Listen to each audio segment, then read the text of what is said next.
Apa yang dibuat Nabi Yunus? Zikir. Ditulis zikir jadi Quran. La ilaha illa anta subhanaka inni kuntu minadz zalimin. Betapa akrabnya Nabi Yunus dengan Allah. Tiada Tuhan selain Engkau ya Allah. Seolah-olah berada di depannya Allah itu. Tidak dikatakan Nabi Yunus la ilaha illa huwa. Tiada Tuhan selain Dia. Kalau Dia kan jauh orang ketiga. La ilaha illa anta. Seolah-olah di depannya Allah itu. Subhanaka maha suci Engkau ya Allah. Tiada Tuhan selain Engkau, maha suci Engkau ya Allah. Inni kuntu minadz zalimin. Aku dimakan ikan bukan salahmu ya Allah, salahku. Aku yang salah. 40 hari di dalam perut ikan, hancur kulit-kulit daging Nabi Yunus, terbakar dengan asam lambung ikan itu. Asam.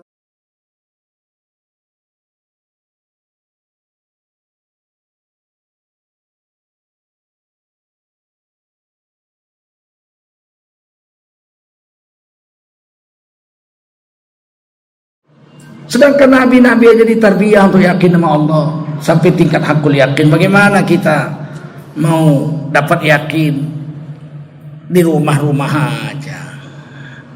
Nggak mungkin, percayalah. Nah, yakin dengan Allah itu keniscayaan.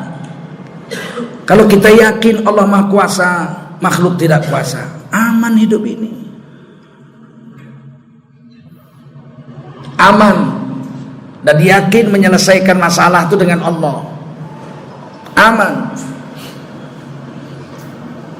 Wa basyiris sabirin alladzina idza asabathum musibatun qalu inna lillahi wa inna ilaihi raji'un.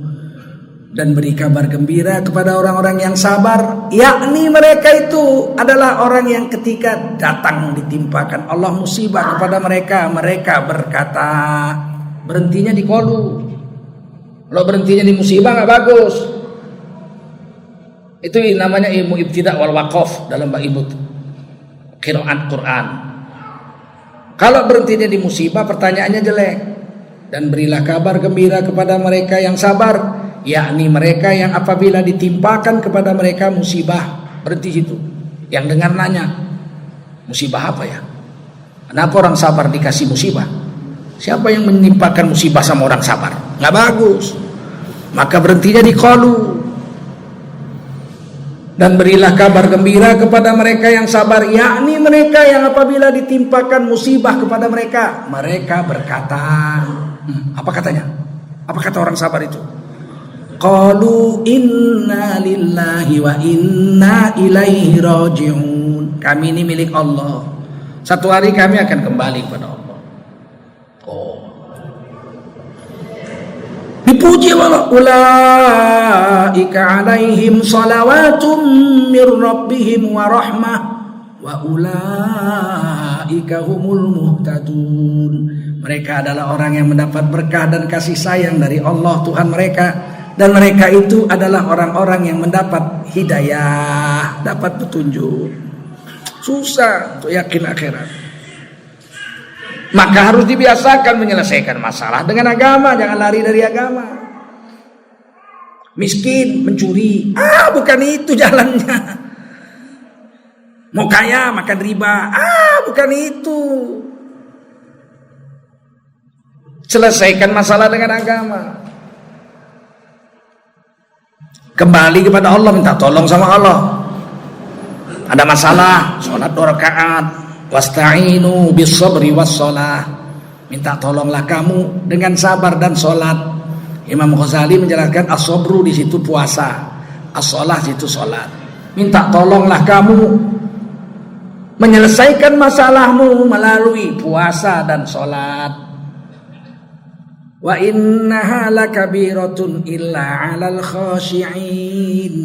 Sayang 1000 sayang, sholat itu bersangat-sangat sangat beratnya, kecuali bagi orang yang khusyuk.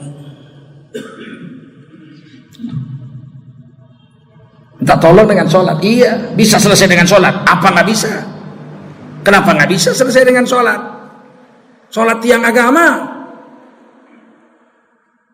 Hah? Kenapa nggak bisa menyelesaikan persoalan hidup dengan sholat? Sholat tiang agama.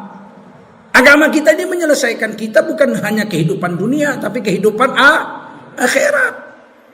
Masalah kubur selesai dengan agama, masalah mahsyar selesai dengan agama, betul? Masalah neraka selesai dengan agama. Tiang agama itu sholat. Bagaimana sholat nggak bisa menyelesaikan masalah apapun di dunia ini?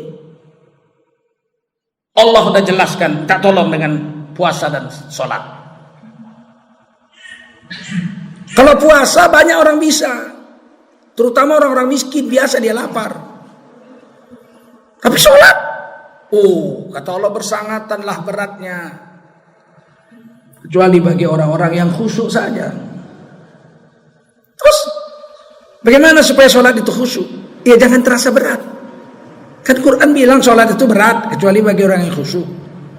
Terus siapa yang sholatnya khusyuk? Ya orang yang tidak merasa berat. Sholatnya udah enteng dirasa. Bagaimana supaya sholat tidak terasa berat? Banyak dibuat.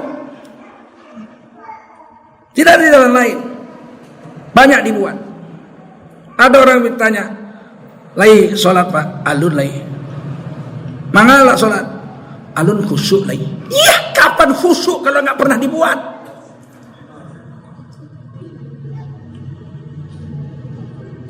Supaya terasa enteng harus banyak dibuat. Kalau sholat sudah terasa ringan, baru datang khusyuk.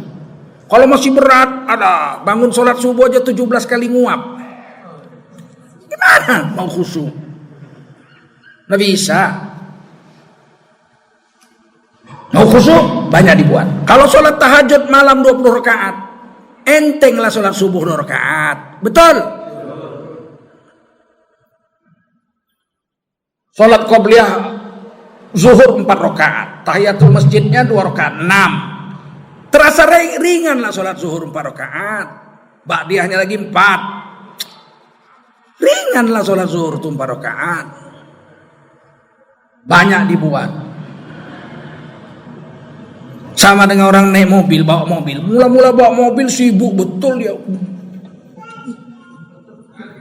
Ditegur kawannya, Assalamualaikum, nggak tahu kalau ini berbahaya ini, mobil ini, payah ini. Baru belajar, 20 tahun kemudian sambil minum dia lepas tangannya. Pak, tenang, udah 20 tahun jadi supir. Sudah enteng dirasanya karena udah sering dibuatnya. Bagaimana sholat mau terasa ringan kalau tak pernah dibuat? Sedikit dibuat. Terus bagaimana mau khusyuk kalau masih terasa berat? Quran yang bilang mau khusyuk, banyak dibuat supaya terasa enteng. Kalau sudah terasa enteng sholat itu, khusyuklah dia dalam sholatnya.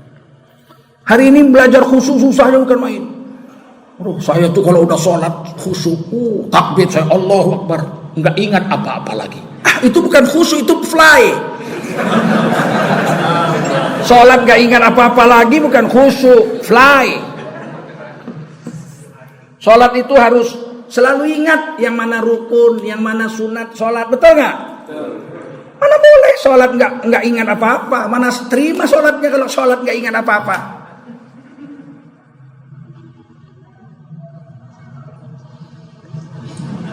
Makanya jangan ngarang-ngarang agama ini. Ada dalilnya, ada gurunya. Makanya kata Nabi, sholat itu buka mata. Ulama-ulama kita mengatakan tutup mata dalam sholat itu makruh. Karena bisa menghilangkan kesadarannya dalam sholat. Sholat itu buka mata. Waktu berdiri tempat sujud matanya. Waktu ruku ke ujung jari kakinya. Waktu sujud ke ujung hidungnya. Matanya itu, pandangannya. Waktu tahiyat ke ujung tangannya. Waktu salam ke ujung bahunya. Jadi matanya itu buka. Supaya dia tahu kejadian. Kalau lagi sholat dia tiba-tiba datang ular kobra, mau mematuk kakinya. Kalau dia tidur pejam mata mana dia nampak. Kalau dia lagi sholat datang ular kobra, diangkat kepala mau digigitnya kakinya, larilah dia. Lari. Kan lagi sholat. Haram memutuskan sholat dengan sengaja. Iya, tapi datang 2 bahaya. Datang 2 wajib. Mau dipatuk ular, menyelamatkan nyawa, hukumnya wajib. Menjaga sholat jangan putus, hukumnya wajib. Kalau 2 wajib datang pada waktu yang sama, menurut usul fikih Imam Syafi'i mengajarkan salah satu harus hilang, salah satu harus gugur. Yang mana yang gugur? Sholatnya gugur, lari dulu. Nggak boleh, ular mau gigit, gigit. Lari. 2 rakaat sholat maghrib, datang ular, lari. Udah nggak ada ular, lanjut. Nggak diulang dari awal. Nggak batal sholatnya. Lanjut aja tadi 2 rakaat, sekarang rakaat kedua sambung rakaat ketiga. Sadar. Khusyuk bukan nggak tahu, nggak ingat apa-apa. Kalau sholat nggak ingat apa-apa, nol, nggak diterima sholatnya oleh Allah SWT. Selesaikan masalah dengan apa? Ya dengan agama, dengan sholat. Nabi itu kalau ada masalah 2 rakaat sholat. Ada masalah 2 rakaat sholat.